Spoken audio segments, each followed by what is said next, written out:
All right, we got the psychology of FPS games from Couch Co-op. Let me see this. It's midnight. You want to end on a win, though. Your eyes are heavy and your coordination is off. Yeah, that sounds familiar. This was probably more relevant to me back in my younger days when I worked at CC's Pizza, and I would play hours upon hours of Halo and Call of Duty with me and the boys. So many hours, countless hours. But you keep queuing. Why? It's Because you're addicted. Because you're addicted. Don't worry, so is everyone else. Yeah. If you want to beat an addiction, you have to understand it. Well, if you want to beat an addiction, you better take up a different addiction. Yeah. Let's start with where you were in 2009. You just found your favorite UMP-45 loadout. True. Too true. Yeah. True. And all the blinking lights and sounds that came along with that journey. I hated that. I hated seeing that motherfucking... I always called this like a pill. This was paint. Was this paint suppression? Paint sup? Yeah. That means me or someone on the team was popping off, and this caused the dude that spawned to spawn with his little protection thing of like heavily reduced damage, and it took like damn near a whole clip to kill someone. And I was like, damn, because it looks like a pill. This is like, I think me and my buddies call it the pussy pill. It was either this or Martyrdom or Martyrdom or whatever. I just called it Martyrdom. Along with that journey, fired little neurons in your brain. Yep. Producing a chemical called dopamine. The brain. Ain't you gonna do the level up sound with that sick ass guitar riff? You gotta have that in there. Brain is the body's most complex organ. It is transcendentally more complex than any human body part to a degree most people are unaware of. It contains approximately 86 billion neurons that all make connections among one another in That's a lot of neurons. Literally billions upon billions of combinations within a single minute. The reason for this is because your ancestors triggered dopamine too. Everybody's ancestors triggered dopamine in order to survive thousands of years ago when they took down a woolly mammoth. It provided food, clothes, and giraffes were taking down woolly mammoths. Shelter for months. Nowadays, live service video games with ladders you can climb reward tons and tons of personal and oh yeah, with all the animations for the ranks and all that shit. I mean, yeah. Investment from the player. The reward is different, clothes versus a cool rank. But your brain... Bro, I think they put more animation in these fucking rank changes than the actual game. Holy shit. Brain doesn't know the difference. Dopamine helps us assign value and importance to life-sustaining activities. As your play session progresses, you receive rewards for your performance. It facilitates learning and skill development complexes. You want to avoid the pain of that stupid mistake you made just before you lost your chance at a kill streak. So eventually, when you're on that kill streak, you play a bit more conservatively. You might hide in corners. You might play a smart defensive position with some high ground. And then you rack up a bunch of kills. And boom. Yep. You're addicted again. Yep. You win the AC-130. And you're chilling. Very cinematic. Big jet planes, fire, kaboom, all the sounds, camera shaking. That's important. That's where that nostalgic feeling from watching old Modern Warfare 2 clips comes from. Yeah. You remember the sounds, the feel of following through with well-placed... Oh my god, look at that kill feed. Triple. The other team is mauling right now, dude. Absolutely mauling. Then you pop that UAV and line it up again. Shots. The hit markers.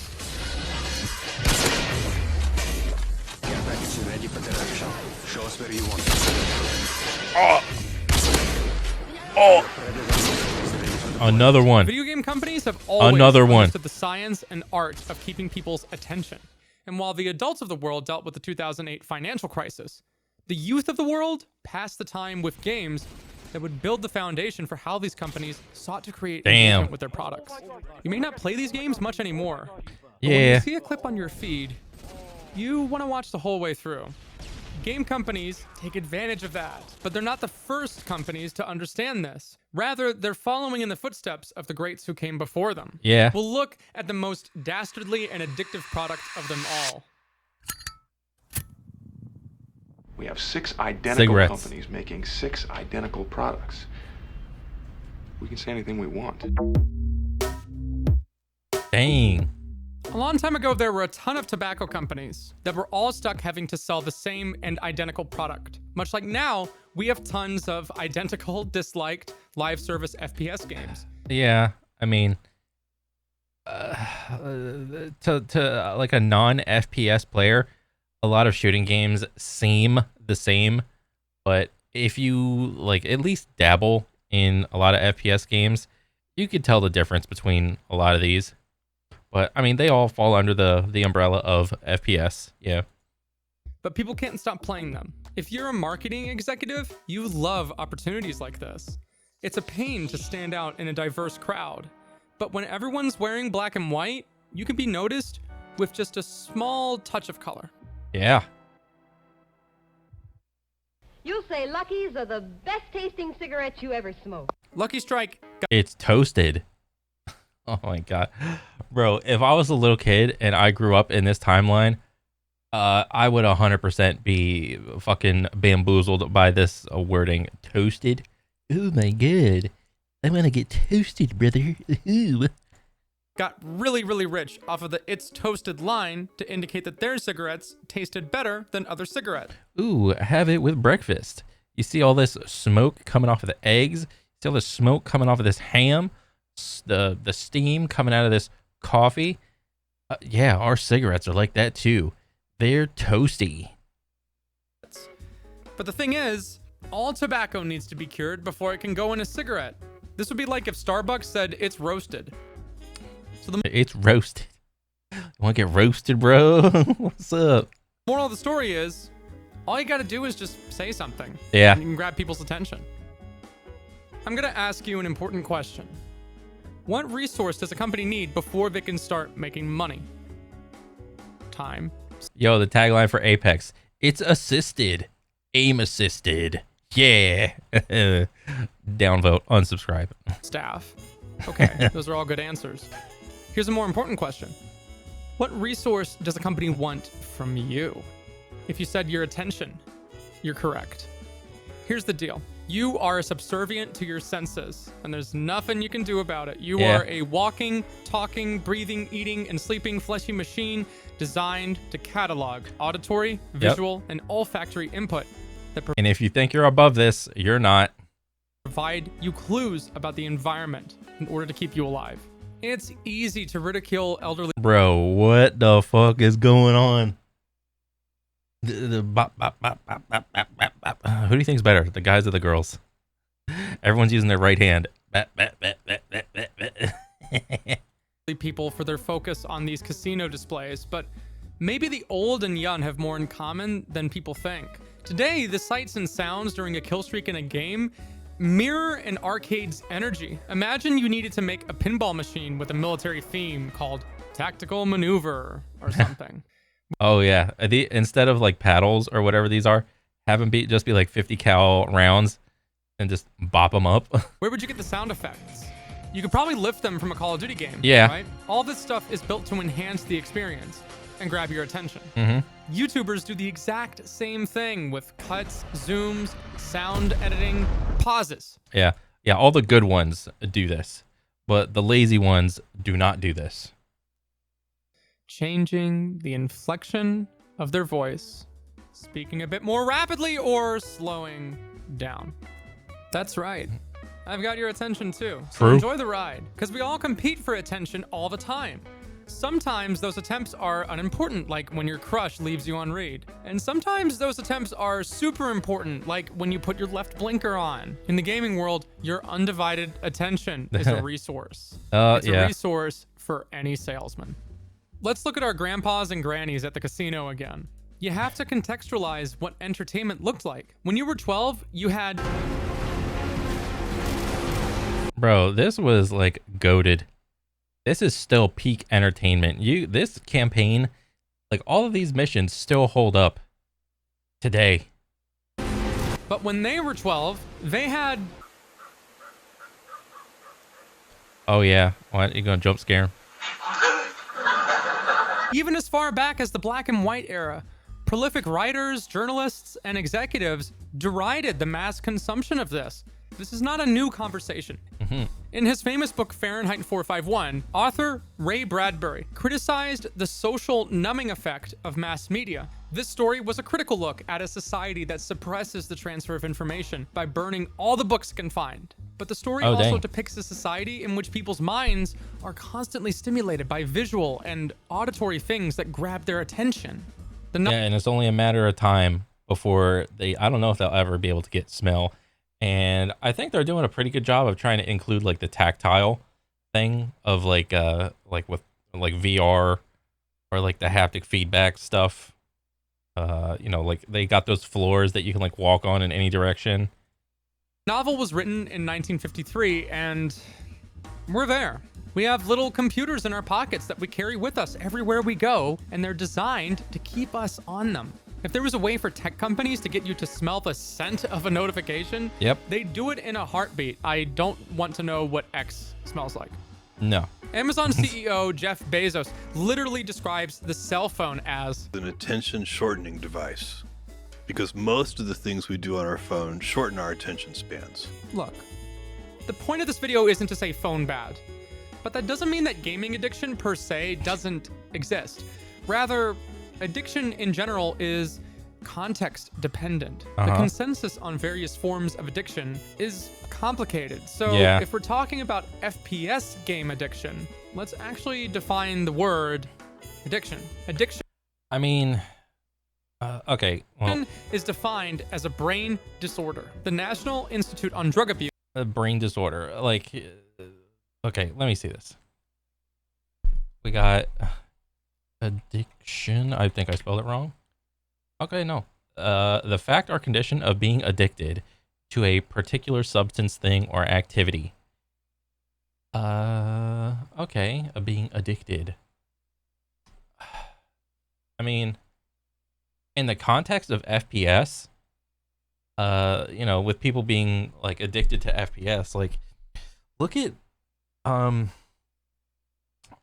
lot of great FPS players. Wouldn't you say that they are addicted to playing the game, or maybe they're just good at it or whatever? Because, you know, if you look at like the numbers, it's like a lot of the best players most likely play the most. So to what degree are they, is it like a what do you call it? Like a brain issue versus, I mean, like, well, I don't know. Like in some cases, if you're good enough, you can just get paid for your little brain issue, in that you can be good on a team or be good in a game or whatever. Or you can just be simply addicted to your job, addicted to working. Addiction. I mean, I'm just like zooming out from like the easily digestible definition or whatever, because like when you a knee jerk think of addiction, it's like you're addicted to crack cocaine, you're addicted to meth, you're addicted to alcohol, you're addicted to sex and all that shit.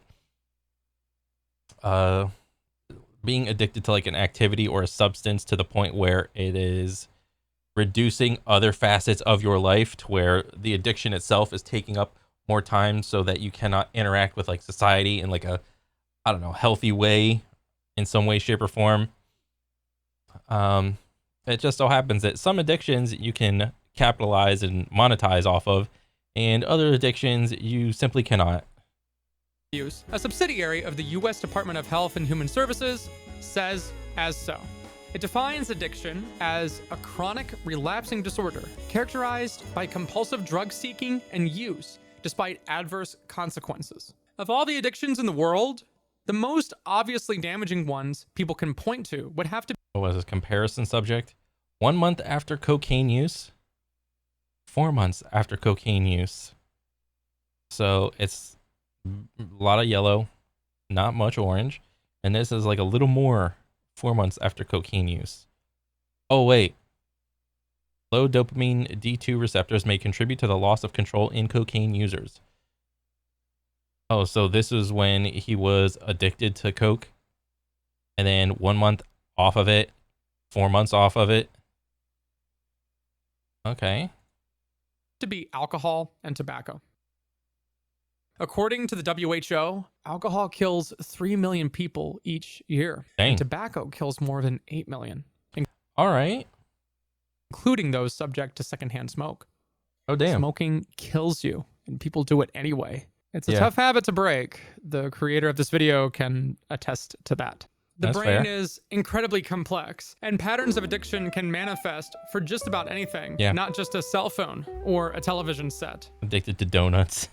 When we say that 85% of Americans Addicted to coffee and caffeine. Yeah, this is a big one, dude.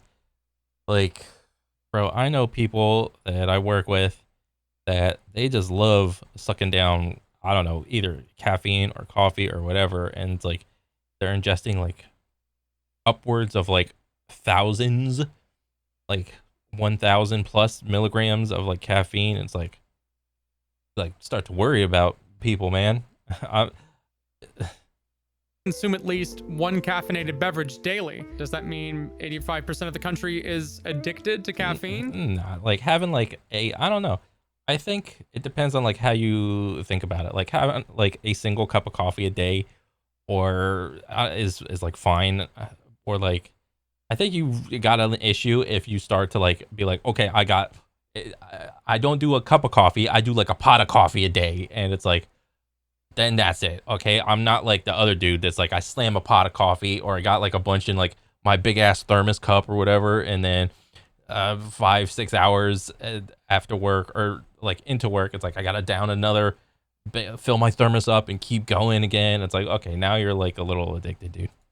We could call it a caffeine habit to soften the blow. Americans also spend an average of 2 hours and 15 minutes per day on social media. We don't call that addiction. We call it screen time. Human beings are adaptable creatures with the ability to latch on to any kind of pleasure-seeking activity. So we know why keeping your attention is important. How do we keep people's attention in an FPS game? Oh, reasons to play. Ooh, enter the free-to-play model with battle passes, daily challenges, weekly challenges, monthly challenges. I just bought the battle pass, so I have to play. I can't buy a battle pass and not finish it. Ooh, God forbid.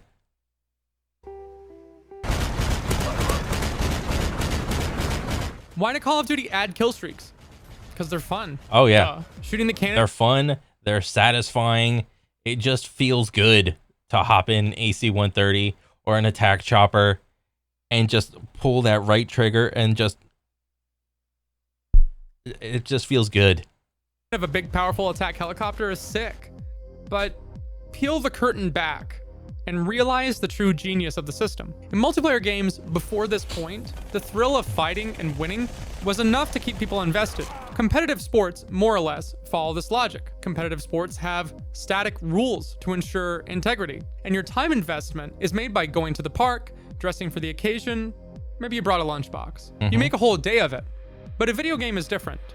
Instead of having to get to the park, no, you just hop on, hop off whenever you want. It's right there. If you want your dopamine fix, just turn your TV on, hop in your beanbag, plug your controller in, you're gaming. It's super simple, easy access, low effort. bring a ball, and find people to play with. Yeah. Gaming consoles and the internet brought us to a revolutionary moment in how people spend their leisure time. Online multiplayer. Yeah. Just boot the game up, put on your plastic communication device, and queue up. True. Suddenly, it's a lot easier to grab your attention than it used to. Your plastic communication device and queue up. This is your average controller player, IRL. Suddenly, it's a lot easier to grab your attention than it used to be. When you die just before you get that AC... Bro, you ever know those people that like are just like casual game enjoyers, but like they put their body into the game? Like whenever they're peeking a corner, they'll like lean their torso over, even though there's no like lean feature in the game. Or like if they're trying to back up, they'll be like Watching those people play is so funny. It is. 130, it's super frustrating. And maybe you don't pull it off on the 3rd or 4th or even 5th attempt, but maybe you get it on the 6th attempt. Yeah, you're too far. You're too invested. Like, you have to hit it. The longer you go without it, the more you have to hit it. Because you invested too much time to quit at this point. If you quit now, you're just a loser.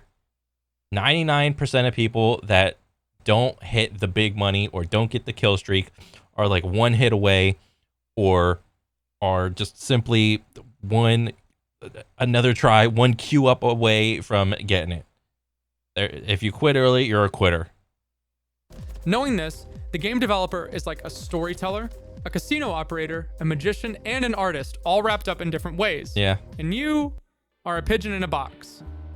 This is the Skinner box. And by taking a close look at it, we can learn a lot about why we play games in the ways that we do. The Skinner box gets its name from B.F. Skinner, an influential psychologist and inventor. His work was focused on the study of behavior, but not exclusively that of humans. He saw a common thread of both humans and animals being organisms, and felt that in order to understand ourselves, we have to understand biology. Remember, the brain is an organ, and its processes have a big impact on our behavior. If we can understand our feelings and actions as a relationship with our body, we can learn a lot about why we do the things we do. Oh, yeah. Skinner conducted a number of experiments with this famous little box. He put a feathered fella inside it. Then he gave the bird some food, but not just 'cause. He'd only give the bird food when it did something. It had to do something like depress a lever or peck at a disc. He could guess when the bird was more likely to depress a lever, peck a disc, or turn its head, among other behaviors. Skinner turned it up a notch by providing rewards for more involved actions. For instance, if the pigeon turned its head left, some food was dropped. Oh, dang. But the next time, it would have to turn its head just a little bit more to get food. Then it would have to turn its head a little more, and a little more. And eventually, the bird was trained to go all the way to the end of a tech tree in War Thunder. Okay.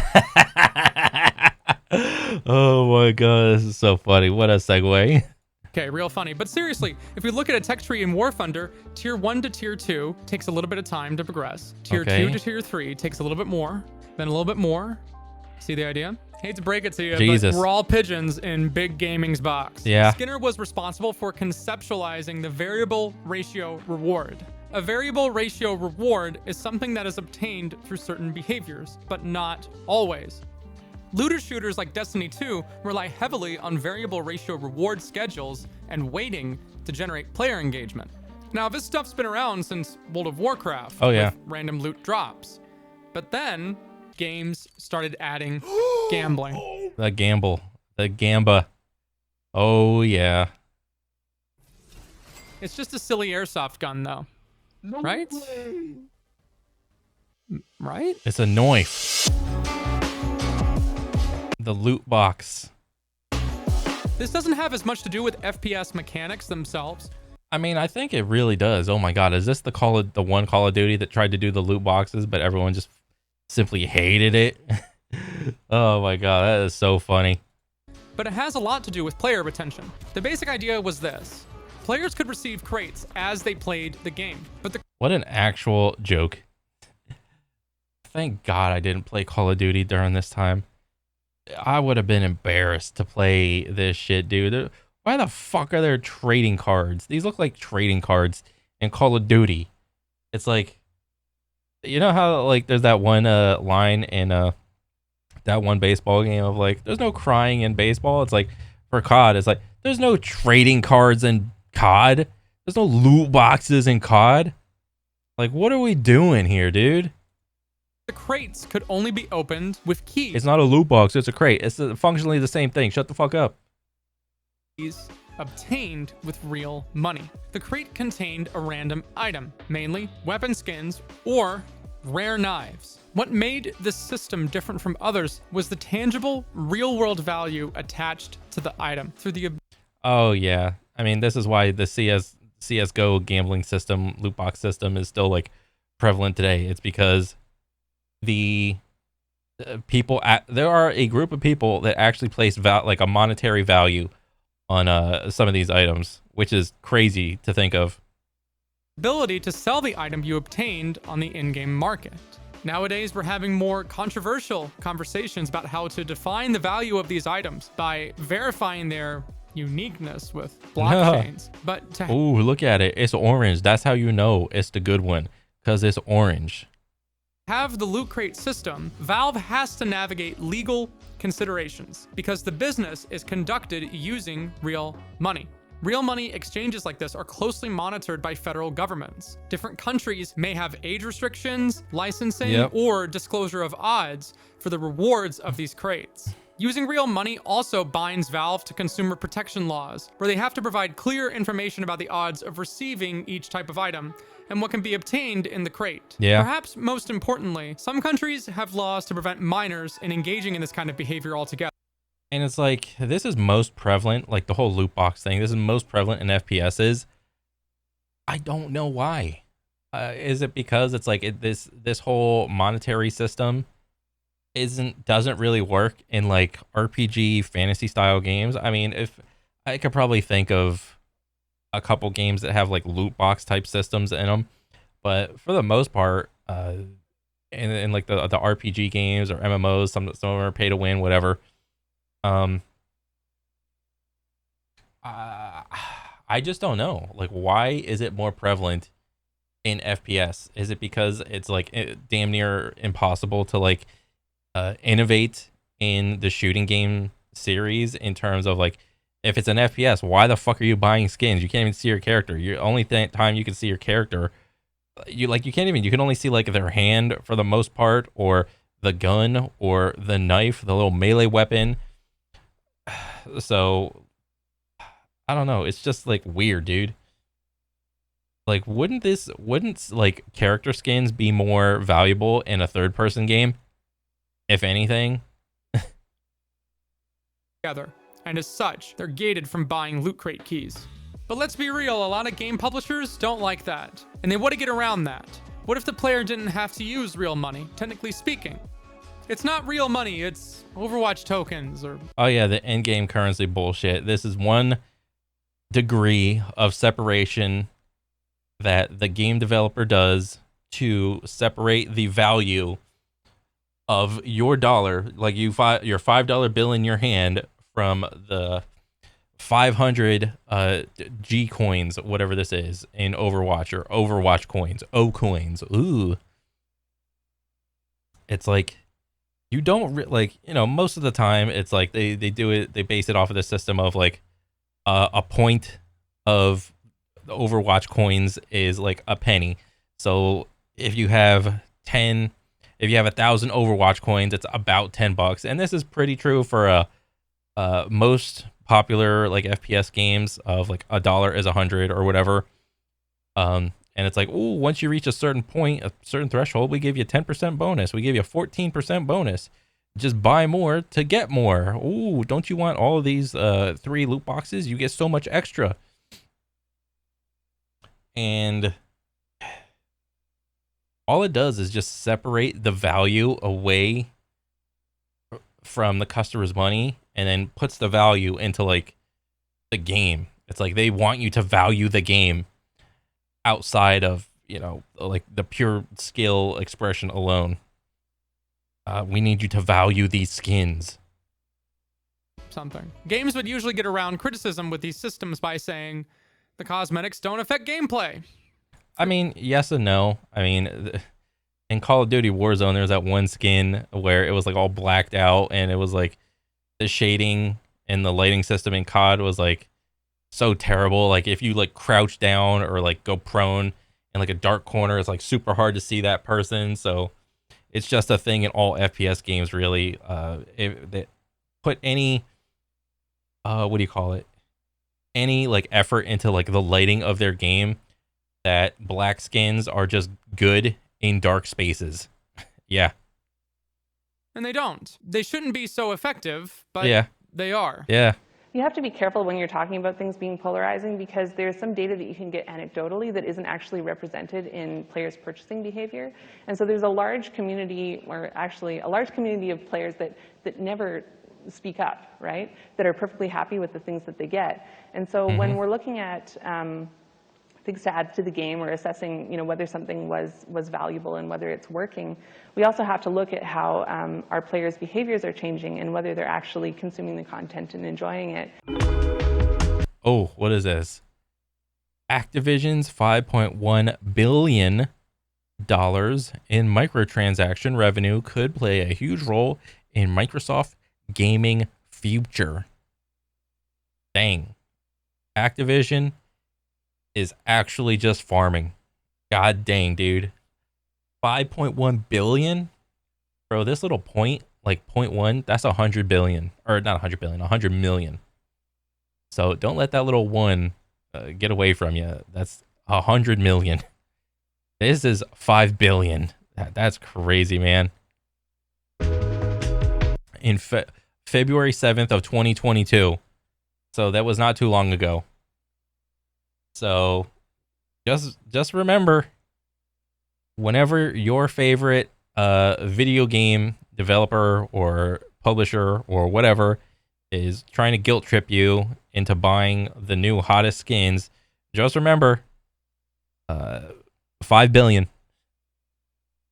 That's a number, and they got it in a year. Microtransactions are the primary revenue of tons of games. One distinct difference between the gambling industry and the way video games are run is that gambling has been around as long as card games. There are laws on the books about gambling. There are laws against the age at which you can gamble. Yeah. What venues you can gamble at. For the most part, nobody cares whether or not adults gamble. You're an adult. Your brain is fully formed. You're free to make whatever decisions you want. Nobody cares about that. That's not the issue. The issue is when gambling is being marketed towards kids of the younger ages. So 13, 14, 15, 16, all the way up to like, in America, like you're considered adult at 18, but like, let's be real. Like when you're like, how smart were you when you were 18? I was still pretty freaking stupid. And the number that gets thrown around is like around age 25, like your full frontal brain of your I forgot, like your frontal lobe cortex or whatever is like fully formed, and then that's the point where your brain doesn't really, like, certain portions don't grow anymore. It's like it's fully formed or whatever. But I mean, in America, like once you're 18, you're considered an adult, and I think you have to be 18 to like gamble. I think, I'm not sure. I don't gamble, so I simply don't know. But maybe I should, research that a little bit more. But yeah, that's the main concern. Is these game developers making systems that have gambling like properties in them, like Counter-Strike, that the game is for. But to my knowledge, isn't like what do you call it? Isn't Counter-Strike a rated M game for other reasons, but that are not gambling? So like even the whole what do you call it? The whole rating system is just fucked up. Like the ESRB, like they never put gambling as like a thing in their little description. It's always like blood, gore, sex, violence, adult themes. I've never really seen the word gambling in there. Type of gambling allowed. In the video game industry, this isn't really the case. The lines are frequently blurred, and some aspects apply directly to FPS gaming, like, but are more... Bro, you show this to an adult, it's like, yeah, it's a fucking slot machine or whatever. Or it's like that one little gambling light thing where it's like you have to tap the button when the light gets to like the point. But this, you just boot it up and it just goes. It's like, it's fucking gambling. It's obviously gambling. more indicative of the whole industry. Time and time again, new products get dropped on the scene with a particular kind of art style, and they turn into bright and saturated color vomit because of the microtransaction models they implement. Well, you pretty much nailed the nail on the head. Hit the nail on the head, dude, with the visual vomit and whatnot. I don't know who this is. Is this Octane because of the little thing, or is this a Bloodhound? Jesus. God. Thank God I don't play that anymore. For skins. In order to have as much artistic flexibility as possible, you have to remove the uniqueness of your art model. Apex Legends went from looking like a rustic space cowboy game in line with the Titanfall brand to whatever's going on here. Well, yeah. They're just doing their thing, dude. They're doing like the Fortnite thing. You know, there's no real theme anymore. It's just whatever makes them money. Like, let's be real. The reality is, while we can sit here and complain all we want, this stuff wouldn't work unless people bought it.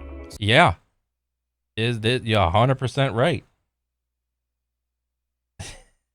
So game companies have only really changed their tune when the government gets involved. Yep. You might notice there's... Because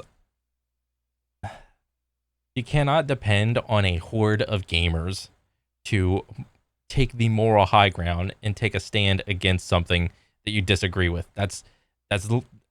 No, that just does not happen. It happens like sometimes, but those are like outlier things. I'm talking about like the the Star Wars Battlefront fiasco with like the unlocking of all the heroes and all that shit. It's like, ooh, that was like a minor win for gamers one time. And there's like a couple other instances where like gamers like rise up, but like for the most part, if like a new event drops or a new store thing drops and it's like, look at this new skin, it's like, oh, all my favorite streamers, all my favorite influencers are buying all the skins up, all my friends got a skin, I gotta get one so I don't look like a loser. Oh my god, I don't want to look like a brokey, a default skin Andy. Oh my goodness. There's not as many loot crates as there used to be. That's because of Star Wars Battlefront 2. There it is. Star Wars Battlefront 2 released in November 2017 as a multiplayer shooter set in the Star Wars universe, spanning across multiple Star Wars timelines. From the prequel trilogy of clones and battle droids, to the original movies putting the scrappy rebels versus the big evil empire, and the sequel trilogy pitting the scrappy rebels versus the big evil empire. The game implemented loot crates, but instead of just cosmetics you could ignore, it paywalled off certain content too. Yeah, this was like absolutely egregious, bro.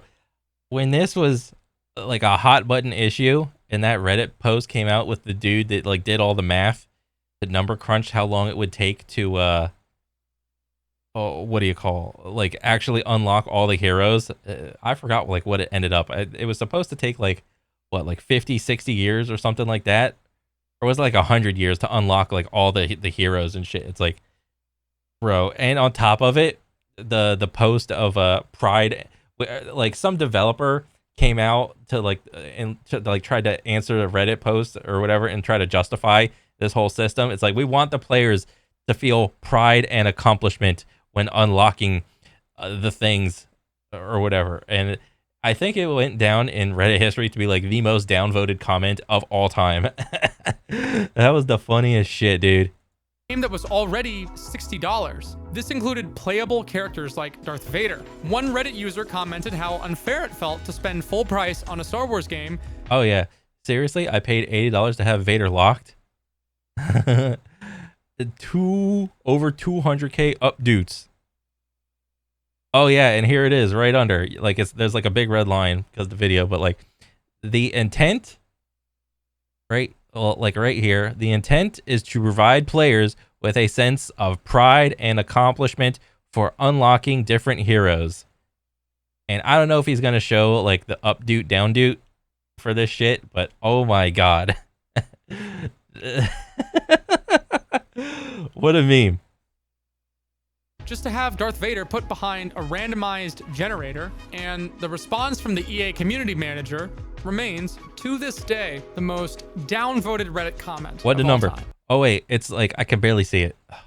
This is like 666k, and that's a minus sign right there. Minus 666k down dudes, down arrows. Oh my god. That's like hilarious. This was like a moment in time where time stood still and Gamers Rise Up was not a meme. It was actually a thing. Oh man. A lot of the people buying the game were teenagers. The game was rated T, so they could participate in the laser gun casino themselves, attracting attention from regulators and lawmakers across the world. Yep. The really troublesome aspect of the system was the fact that this stuff was tied to the massive Star Wars brand. Even Disney, the owner of the license, intervened, wherein CEO Bob Iger was reported to have had conversations with EA concerning this stuff. Following this, EA had to respond and disable in-game purchases. Bro, I really wish someone could like record like a conversation of that moment happening. Oh my god, that would be so freaking awesome if I could hear like EA and Big Disney just having that conversation of like, bro, what are you doing? Why are we getting so much flack to this magnitude? Oh my god, I would love to hear that video or that conversation go down. Oh, as well as face a dip in game sales figures. Europe in particular has a hardline stance on this stuff, just about universally. A little under a year after the game dropped, Belgium and the Netherlands both banned loot box mechanisms from games in their countries. If Good. you wanted to sell the game here, you had to disable it altogether or face significant legal repercussions. good. The French Gambling Authority expressed concerns over it and made a call for a deeper investigation across Europe. And the issue A deeper investigation. This is fantastic. has been debated hotly in the European Parliament since. A while ago, Good. The Guardian published an article on the game Candy Crush. The article mentions the compulsion to play combined with the compulsion to tell people you hate playing. What, really? Compulsion to play and compulsion to say that you hate to play. Bro, Candy Crush ain't even that bad. Like, I played Candy Crush. I had my little time, my era. Yeah. Like, this is funny to me. I didn't know that that was like a thing. There's a compulsion to tell people to say that you hate to play. Oh my god. The article talks about a concept called operant conditioning, something else B.F. Skinner helped us think about. It goes like this. Perform an action, you get a reward, and another possibility opens, so you keep playing. If you perform an action and you get punished, you stop doing it. This is pattern recognition and reinforcement. In a healthy environment, the variables we talked about, like in the pigeon box example, have set conditions under which they take Oh, look, place. they play air hockey, but with a golf ball.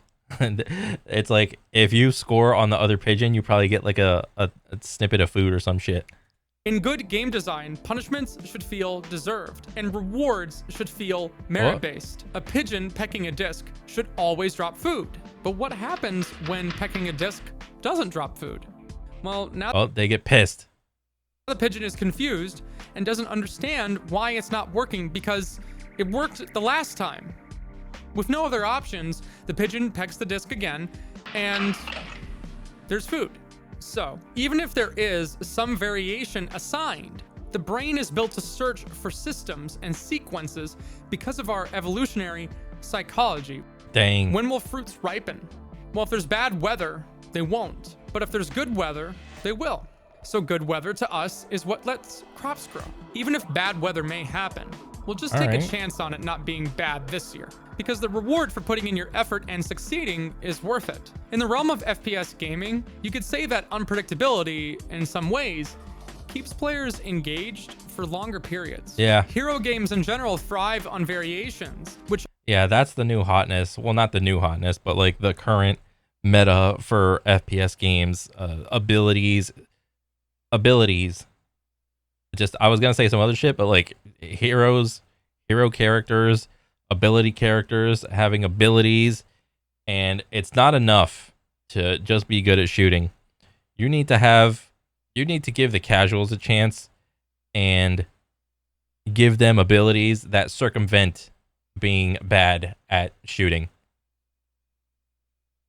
also mean in a hero-based game, the more content added means the more you have to learn to get ahead. The more invested you are in that product, the more unwilling you are to leave, even if there's a balance change you really, really don't like. Keeping the content pipeline flowing is necessary for player retention. And if you make a... That's kind of crazy to think that the more complex a game is, the more you learn about it, the harder it is for you to like leave it, because you've already had like so much time and knowledge investment in the game. It's like the whole sunken cost fallacy. I know too much. If I go to like any other game, I have to start the process all over. I don't want to do that. I don't want to be a noob again, so on and so forth. That's crazy to think about it like that. Habit of adding 2 characters and a new map every 3 months, it doesn't matter if that approach is unsustainable. If you do it for too long, that new audience you picked up is going to get mad when you stop. Which is why it's difficult to figure out what a game should be designed as.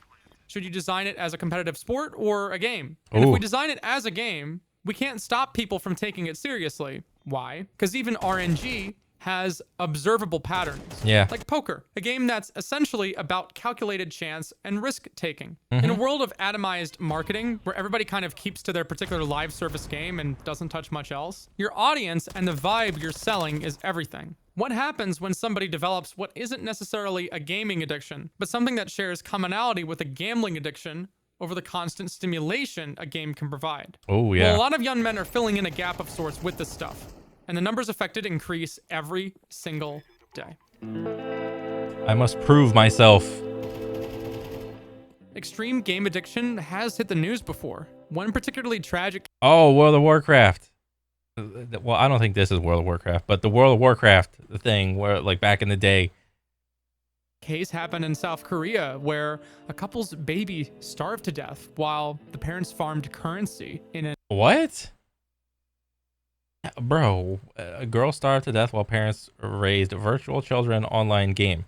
Korean couple became obsessed with raising a virtual baby while their real infant daughter lay abandoned and unfed. South Korean police have arrested a couple for starving their 3-month-old daughter to death while they devoted hours to playing a computer game that involved raising a virtual character of a young girl. God damn. I did not hear about this. I heard about those people that like played World of Warcraft in like their room for like months on end, and like that's about all I heard. I did not hear about this. This is crazy, dude. And people are over here worried about like video games being like the root of all violence and shit. It's like, no, dude. Video games are the root of abandonment. An MMORPG game. They'd play for up to... What game was it? What game was it? If it was so goddamn addicting, it had to have been good for them to do it. What game was it? 12 hours at a time consistently. A police officer on this case said the couple seemed to have lost their will to live a normal life because they didn't have jobs and gave birth to a premature baby. One critical part of what makes video games so attractive as a source of entertainment is their almost negligible marginal cost over time in terms of hours spent and money put in. Yeah. When you get an Xbox and your favorite live service game, you can sink hundreds of hours into that and never really have to touch anything else. Yeah. Men are attracted to competitive gaming because it offers them a thrilling challenge and a chance to showcase their skills. And this could be... I mean, it just falls in line of, you know, men are competitive. Men are more competitive than women or whatever. I mean, you could probably say the same thing about sports. But if you play a video game for hours and hours upon end, you don't really gain seemingly any health benefits besides like reaction time or a little bit of hand-eye coordination. Maybe a little bit of problem-solving skills. But I mean, even if you suck at sports, at least you're outside, like moving around, getting the blood flowing, getting a little bit of exercise, and so on and so forth. So it's just like competitive video gaming has this weird connotation to it of basement dwelling dude that just sits in a room, plays a game all day, doesn't really interact with society unless he has to or whatever. I mean, but I think that is changing for the better because gaming is more accepted now than back in the day. 100%. So, I mean, only time will tell. Done from anywhere on the planet with anybody else at any time. If you want to be a pro in the NBA, you got to be tall enough and from a part of the world where that pathway is available to you. Competitive. Oh yeah, if you want to get good at games, you just need a computer or a console and some internet. You know, you kind of have to be like a first world like country to like get good in it, because you know you have to have electricity, you have to have internet, you have to have access to a computer, a TV, or whatever, and like decent surroundings. So after that, you just boot it up and play. There is like a little bit of a gatekeep there in that, I mean, like I said, being like the whole first world country thing type of deal. Whereas if you look at like the world sport of soccer, soccer is a way lower barrier to entry than like video games. All you need is a ball in a field and that's it. And then you're playing soccer. All right. Or, you know, with any other sport, all you need is like the field and the ball and the bat, or the football. And you know, it's a little bit different with every sport. But I think, I don't know, I'd really have to think about it to figure out like the barriers to entry, like from like a monetary standpoint. Like, how expensive is it to play this sport? How expensive is it to play that sport? How expensive is it to start video gaming or whatever? I think, isn't it like golf is like one of the most expensive sports to get into? Like golf and hockey and possibly paintball, but that's like an alternative sport, whatever. Those are like some of the more expensive sports I hear about, where like the barrier to entry is just like really high. Gaming democratizes the playing field for everyone. It's logical to say that testosterone plays a vital role in the enforcement of this competition loop as well. Oh yeah, that's what I was talking about. Like real sports relies on your genetics, like a shitload. Video games, anybody can play a game from like a genetic standpoint. Whether or not you're good at it is, you know, you kind of have to discover that for yourself. You know, a lot of professional top tier players tend to be on like the younger side, so it's like a little age bias. You know, your faster reaction time is like in your younger years. But you know, as competitive esports goes on, I don't really see like age being too much of a factor. I mean, we're just gonna have to see. But I mean, 100%. Like, if you want to just play sports, anybody can like just pick up a football, baseball, basketball, soccer ball, whatever, and just go play the sport. It's when you start introducing competition and money, that's where genetics start to, where people just start to just differentiate themselves from like the masses in terms of just genetic potential or whatever. Psychology Today pointed out that testosterone serves a dual purpose. It can boost competitiveness, but it can also encourage behaviors that maintain the status of the boys being back in town. Yeah. You can probably relate this to your Counter-Strike stack. Sometimes everybody seems to hate each other, and then the next minute it's like you've known each other for years. But men also face a lot of self-imposed pressure to measure up to society. A study at Duke University found that men who feel like they're not living up to the strict gender norms placed on them can act aggressively to affirm themselves. Duke's study took a random selection of 391 men between the ages of 18 to 56 and asked various questions relating to, quote, gender knowledge. The questions were made up of manly topics. Yeah. Like how do you change a tire? Go fix this light bulb, or I don't know, some other manly shit. Go change the car oil, like car shit, general handyman shit or whatever. Home repair in sports. Men who scored lower were quite literally told they were less manly than the average man. Then everyone I would score like so fucking low. I don't know jack shit about sports. I couldn't tell you who won the Super Bowl last year. I couldn't tell you who won the NBA championship last year. I'm clueless. I am not even close to being a man. To do sentence completion exercises, and based on the words that were inputted, some men showed aggressive thoughts, especially those aged 18 to 29. Okay, those aggressive responses were strongest among the youngest study participants. So younger people were more aggressive. Men between 18 and 29 years old, the response was milder, among middle-aged men between ages 30 and 37, and milder still among the oldest group of the participants, men ages 38 plus, essentially. Okay. Implying a sense of failing to meet gender norms that could push them to act aggressively to prove themselves. There are shocking parallels to competitive gaming addiction and workaholism. A pursuit of achievement can be a strong motivator, driving a blend of intrinsic motivation and potentially even financial gain or professional success, like becoming a famous streamer or professional esports player. Yeah. A study conducted by the University of Chicago in 2017. I mean, if you can't get good at a game, just be a good influencer and learn how to talk. Sought to determine whether men were inherently detached or if their involvement in the gaming caused the detachment. The research reveals that the rise of more captivating entertainment options has caused a drop in men's work hours as they prioritize gaming activities. Among men aged 21 to 30 without a bachelor's degree, 22% stated they did not work at all last year, a significant increase from just 9.5 in the year 2000. That sucks. A participant in the study said, "When I play a game, I know within a few hours I will be rewarded. With a job, it's always up in the air." Many publications. I mean, one reason I think that this is true is that, I mean, I disagree with the fact that, like, with a job, it's random reward and game is, like, always reward.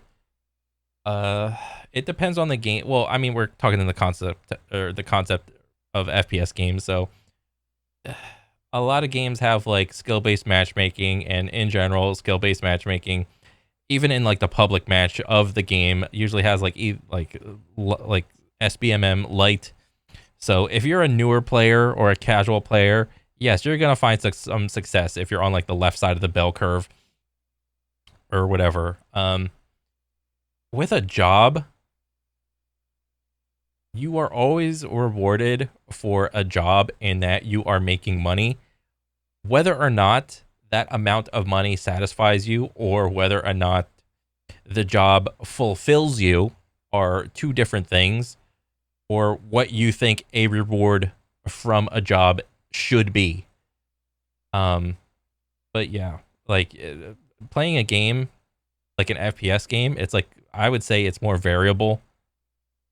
And it just depends. Like, if you think money is reward, then a job is a more consistent dopamine thing. But I mean, I don't get that much dopamine from my job or whatever, or some of the jobs I've done in the past. Seldom have I ever felt like truly fulfilled from a lot of the jobs I've done in the past. So from that aspect, I probably would say that my job doesn't really feel rewarding, whereas video games is more, it's more lights, it's shiny, it's jingling keys, shiny keys in front of my face. It's more like immediate. It's more, what do you call it? I forgot. Picked up and ran with the study, lamenting the woes of the unenthusiastic workforce in America. It was also a topic. I mean, and plus, like, if you're trying to get a job at like some corporate or like some whatever job, like a Walmart, a McDonald's, or like fast food, or like a cashier or like a sales associate type of deal where there's not much more to gain if you put exponentially more effort in. Like, games are more linear in terms of, I don't know, I would say reward structure. Real life, I would say for most people, is like exponential, where most people are probably chilling. Like, if you put, here, I'm going to do this to make it flashbang. Oh my God. There it is. If I do line, no, where's that other line? If I do that, pencil, or wait, no, give me another line. If this is like a video game dopamine, I would say real life is, and this is going to be dependent from person to person. Real life is probably like that, like a some sort of exponential thing where I would say most people are like, and this is like your break point right here. I would say most people are chilling on that side in terms of dopamine from their real job. Maybe I could be wrong. Like down here, whereas video game is more like consistent dopamine enjoyment. I mean, you know, if you just beat a game on like the hardest difficulty, then yeah, there's like probably like a little bit of like exponentiality, you like that word, from video games. But I would say for the most part, like, yeah, this is what I would put.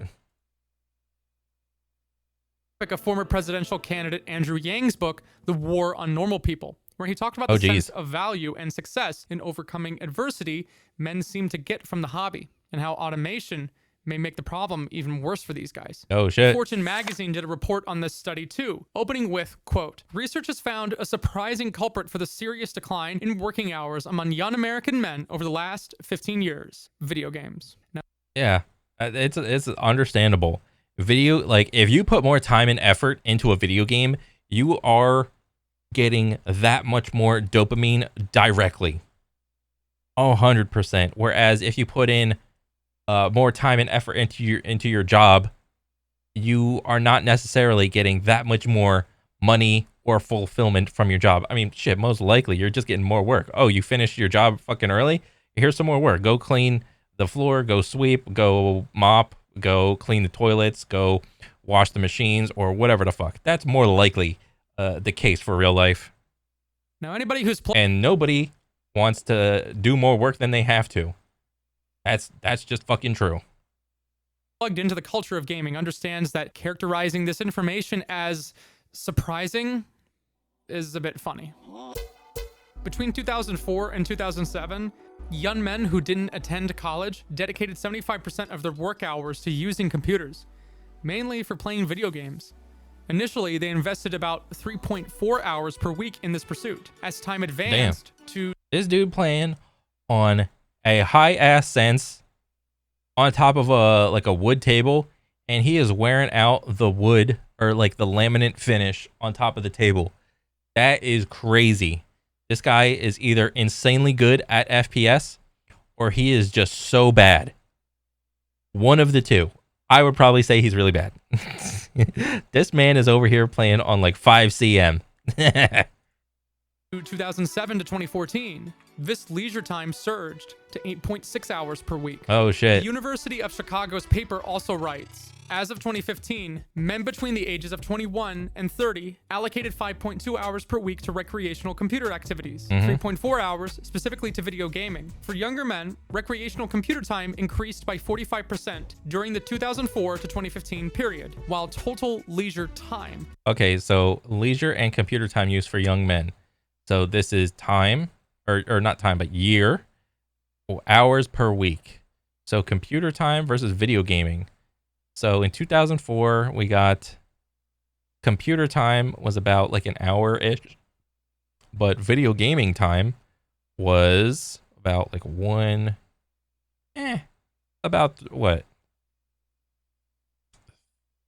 2+ hours, three and change. But meanwhile, over here in 2015, both things go up. The time on computer is up to about 2 hours, and then the video game time is like 1, 2, 3 and change hours. So everything just go up. Everyone, or at least for young men, they're just spending more time on the computer all around. Increased by only 4%. Gamers replaced the leisure time that was already available with something else. Games are leaps and bounds more popular than they ever used to be, and they're getting better all the time. To make sure this information wasn't in a bubble, the study also compared facts in the US versus facts in OECD countries of Europe. The US and the OECD countries have very similar line graphs, showing that this phenomenon is widespread. Constant stimulation doesn't just manifest itself in the way of shiny colors or bright sounds. Right. It can also come in the form of consequences. You may not feel the pressure to get your car's registration transferred over when you move to a new state. But when you get a letter in the mail telling you your previous state DMV wants the plates back, you'll probably get your butt in gear. Yeah. FPS gaming provides constant auras of consequence and reward. Do something wrong and you lose the round. Do something right and you win. Again and again and again. And the effects are felt, good or bad, every time. Also, compared to real life and trying to be good at real life versus a video game is just exponentially easier to like grasp in all facets than the real life. Real life is so complicated. You have like yourself, your health, your friends, your family, like your inner circle, and then you get like your next circle, like your work people, your work acquaintances, their health, their stuff that affects you directly, indirectly. You have, you drive to your job or whatever, or you walk. Your surroundings, your house, your neighborhood, your city, your county. If you have kids, it's more complicated. If you have a significant other, it's more complicated. It's, you're trying to start a business, it's even more complicated. It's just so hard. Phenomenon affects people with ADHD much more strongly too. The video game provides external, continuous, 100% consequences for interacting with it. Yeah. And the homework does nothing. When a problem is solved on a sheet of paper, nothing happens. True. This guy's cooking right now. A video game is almost like a dopamine simulator, ramped up to 100 when you consider the stimulating effects of a good movie versus the stimulating effects of good music. A video game can take all of that and make it into a rich, vivid, and cinematic experience that essentially feels like an interactive version thereof. With virtual reality around the corner, the immersive capabilities of these technologies will only get more involved and intense. So what can we do to keep ourselves connected to the human experience, to the side of the world that isn't technological? How do we maintain a healthy connection with our entertainment? How to unplug. Labeling video game. I think for me, going to the gym helps.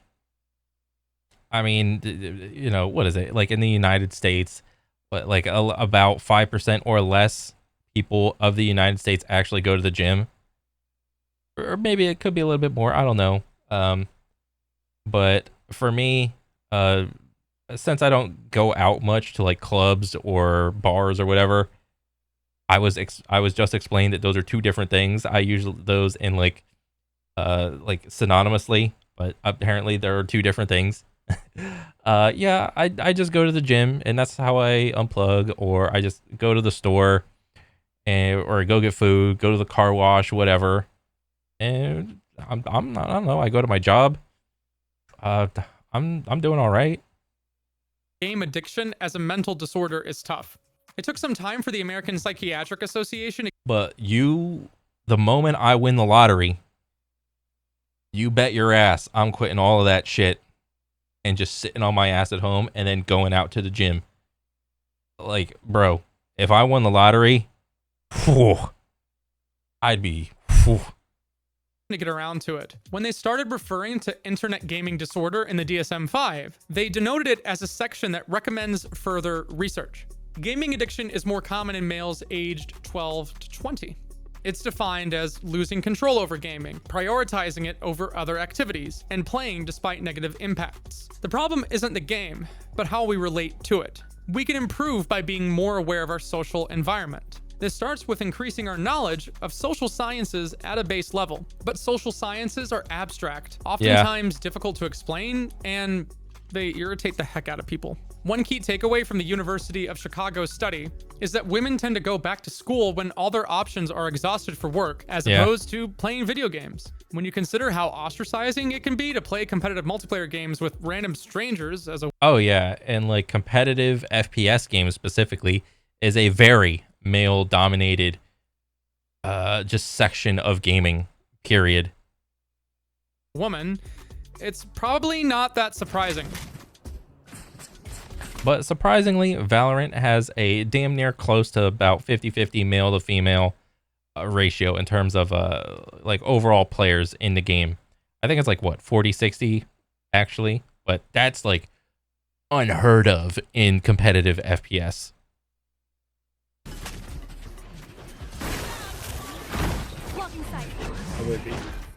Oh yeah, you see that happen up there? Watch this. Of multiplayer games with random strangers as a woman, it's probably not that surprising. Okay, this person is getting harassed or whatever. They're just like blocking this person's view, and then right here, just mute them. You can't just mute this. Like, these are probably dudes. They found out, like, she probably talked into the mic one time. They found out that she's a girl, or maybe this is like the losing team. Like, I think this is her character, maybe. And, well, wait, no, because this character is like right here. I don't know who this character is. I think this character is Jet, whatever, with like the little arrows right there. And this person is actually a girl, and everyone else is like a dude. And the reason they're losing, all these players think that they're losing, is because that there's a girl on the team, and at this point they're just willing to like int or whatever. Even though I think they're like winning the round or something. Because this team has 6 and this team has 2 with like 49 seconds left. Like, this team is just so convinced that they are going to lose. They don't even want to play. And they're just like getting in this person's way. Yep. Yep. Sociology and psychology aren't physical And then on top of it, they throw abilities right there. things you can grab. They come down to patterns of observation written in charts and talked about in print media. They're verbalized by newscasters and politicians that people don't like. They're written about on social media apps that people don't like. Touch grass. News of the day. Story of the moment. Well, this is like a meme right here. Celebrity couple announced their divorce, shocks fans and media. A time traveler from blah, blah, blah. Yeah. Surprise. Gamers, go out and touch some grass. This is damn near close to like a curse word when you tell like a gamer, go touch grass. This is so funny. Like being on. Games are a source of entertainment, and we don't like being challenged when we're being entertained. But I think go touch grass is as bad as like, depending on who you're saying it to, this could be as bad as like you're trash. Go touch grass. And it's so funny to get like hear the reactions. we have to be able to recognize dysfunction when it takes place in relatively inconsequential places like gaming, or we'll lose the ability to do so in other facets of everyday life. Fortunately, there's a silver lining to this stuff we can leverage. In 2016, the South Korean Cheonan University... Bro, that's crazy. That pigeon knows how to read. Like, peck the thing, get the food, turn, get the food. That's crazy. Hospital's Department of Psychiatry conducted a study concerning problematic online game playing. If you can believe it, the mean social anxiety score was lowest in the FPS group of the 212 patients that were assessed. Why? Well, because FPS players nowadays tend to play in socially interactive environments. And the strongest predictor of duration played. You can thank team-based FPSs for that. I think that's one positive that team-based FPSs provide. Was social interaction motives. Just one more game. We gotta end on a win. Social seeking behavior is inversely related to social anxiety. So when we take a step back, we see that a lot of those teenagers and young adults are playing these games like they would play a sport at the park with their friends. It's just the digital evolution of that. The more complicated answer to the question of how do we stop game addiction is that addiction is multifaceted and should be assessed on an individual basis. But when it comes down to FPS games, we can see group identity as a big part of it. One thing a lot of FPS game players will attest to is how insular that guy bad. Each of the respective live service titles seem to be. What we should have a conversation about then, probably, is why these kids would rather be on the computer than go outside. Well, probably because there's a multitude of reasons why they'd rather be on the computer than outside. You know, like you said, like the video game satisfactory dopamine hit. There's that versus like trying to go outside and be good at a sport. You know, there's a lot of people like online streamers, influencers and whatnot that I see my favorite streamer. He's my age. He's playing the game. He's really good at the game. I can do that too. There's that factor. Maybe the person is just not genetically gifted for a sport, so they can see that from like a mile away. And it's like, oh, well, why would I fucking try to be a basketball player and get good at basketball? There's no money in it unless I'm like fucking close to like 6.5, 7 feet plus. Why should I get good at soccer? My hand-eye or foot-eye coordination is terrible. Why should I get good at baseball? It's hard to read like a pitch or whatever. Why should I get good at football? I'm not genetically gifted at being fast, or I'm not big, or I can't throw, so what's the point? Yeah, I think some of it has to do with like genetics, and then it's like, even like zoom out a little bit, like people, like if no one else around a person's neighborhood is playing sports, that person is probably less inclined to go out and play sports. You probably need like a lot of like really nice parks around you to be more inclined to go play sports. Like I would imagine if you live by sports fields, you're more likely to go out and play sports. But if you ain't got no like soccer, basketball, baseball fields, courts, whatever, tennis shit near you, then yeah, you're not going to be able to fucking play.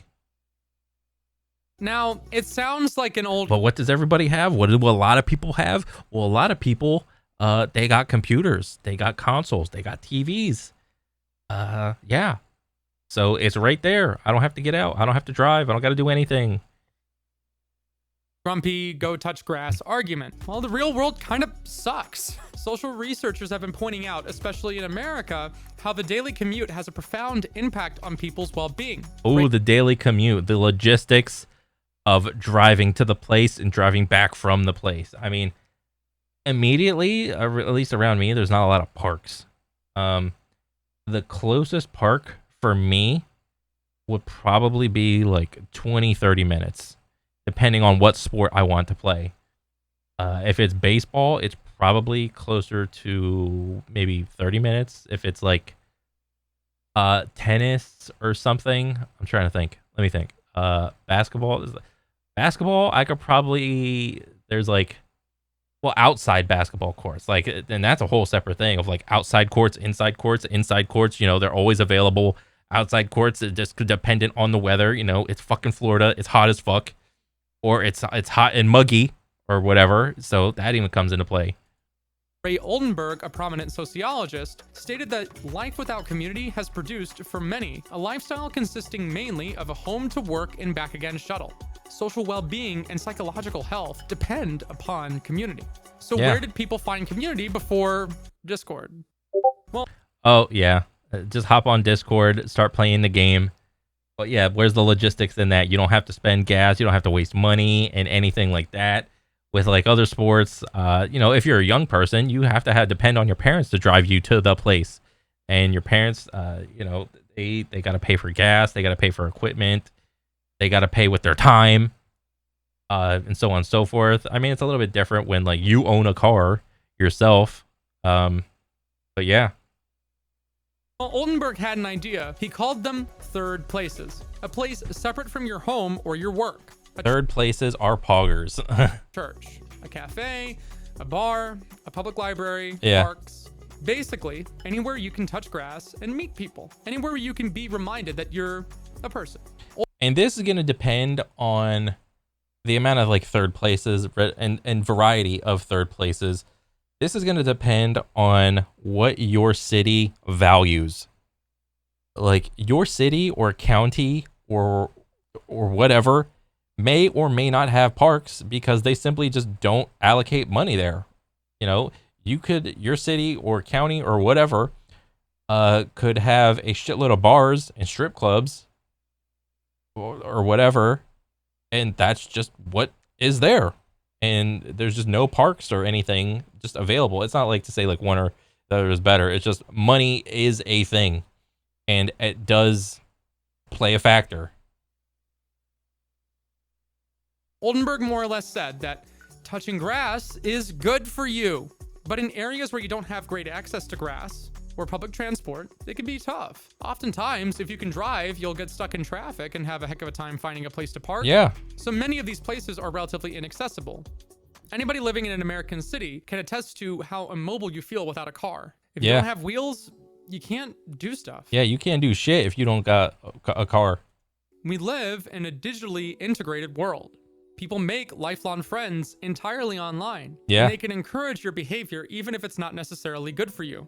When it comes to gambling at the casino, there's still something put in by the individual rather than throwing money at Counter-Strike crates for a sick knife. Driving to the casino and putting your money at the table over a game of cards requires personal investment of time and effort. Yeah. This isn't to say one is better than the other, but as we've shown before, behaviors can be mapped by the smallest of adjustments. If you have your PayPal plugged in, you can hit the CS slots with the push of a button. Sadly. This is not an irrelevant component. The Journal of Gambling Studies published an article in 2020 stating in its conclusion, the line between gambling and gaming has become blurred due to the increase of gambling-like mechanisms in games. And that it is. Yep, it is so beneficial for a game to blur the lines if that's their type of like monetization model or whatever. It is so beneficial for them to blur the lines. The more degrees of separation that you have away from the dollar amount in your bank account, the better for them. That's why you have like some gacha games or whatever where there's like 15 different fucking currencies, and it's like you need crystals to make coins, to make rubies, to make rupees, to make unobtainium, to get whatever. Is ridiculous. Quote, crucial to understand social mechanisms such as social influence and social learning taking place in virtual gambling and gaming environments. A while ago, many of these cosmetics were earned entirely in-game through achievement hunting or performing a cool feat. Now, even the color of your armor is transactional. Oh yeah, this is like the biggest fucking meme of all. Like this is hilarious to me. Yeah, like Halo is hurting. I don't know if it's still like this, but like you can get, what is this? Fucking like digital blue on like an armor piece for this category of armor. But if you want this style of blue, again, you have to buy it again for the arm piece of like a different set of armor. And it's like, what are we doing? This is so bad. And you can tell like how bad it is because these are like boring as fuck color schemes, but these are like the purple rarity. And I would venture to say that like this is like your standard like what is this, like white, blue, purple, and then look over here. This is like yellow. This is supposed to be like the cool ass legendary tier of like color schemes, and even these are fucking dog shit. Like Halo, the Halo cosmetic monetary scheme or whatever is absolute dog shit. In Halo Infinite. The sad part about this is that it works. Otherwise, these companies wouldn't do it. We have yeah. Good on them. If that's what the player base wants, give it to them. If they like eating shit, let them eat shit. Who are you to tell them what is good and bad tasting? Multifaceted angles that encourage people to keep playing the game. It's not just the mechanics, it's not just the flashing lights or exciting sounds. It's not just the immersive quality or the fun of the gameplay or the achievement of getting a high rank or the social aspect of playing with friends. It's all of these things. Yep, this is your average M&K player. He just like walked up, shot his own teammate, realized, oh, that's what teammate, missed all the bullets, realized that this is an enemy because they don't got a little name above them, and proceeds to miss most shots. Combined that make video games. Oh, he got him. A compelling source of entertainment and a compelling draw of our attention spans. And that's the main takeaway. FPS games are not uniquely evil in the sense that they are entertaining and people like them, but you owe it to yourself to be a smart consumer. If you think a company is stiffing you for cash, don't buy the stupid skin. What makes these business models work is... The problem with that is, I think, people place too much value on how they look. I think it's just a thing.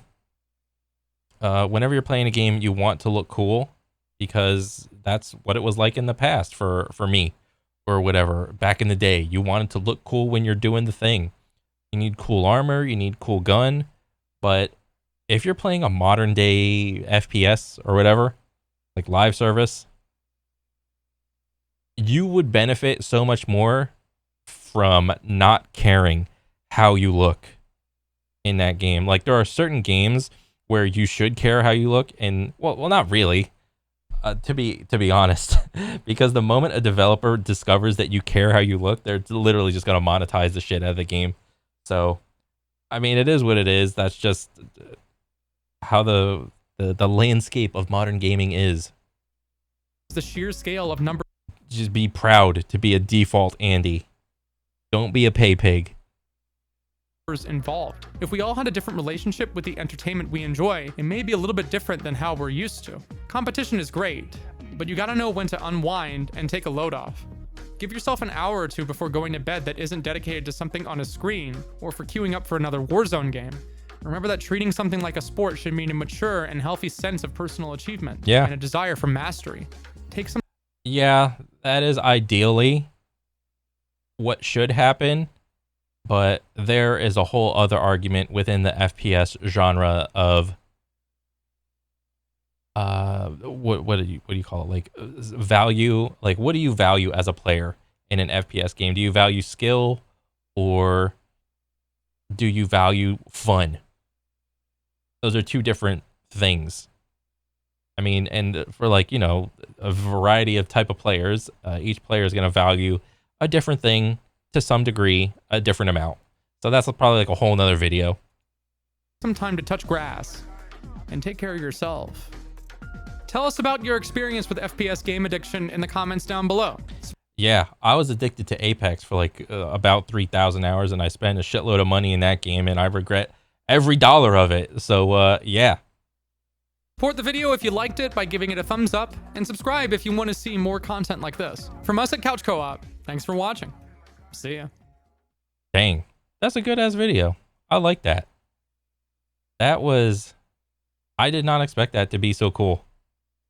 Yeah, I hope to see more like this from Couch Co-op. That was a banger. Yeah, that was pretty much it for me. But yeah, I hope to see more like that. That was good. Good job, man. Yeah, I'll catch you guys on the next one. All right, later.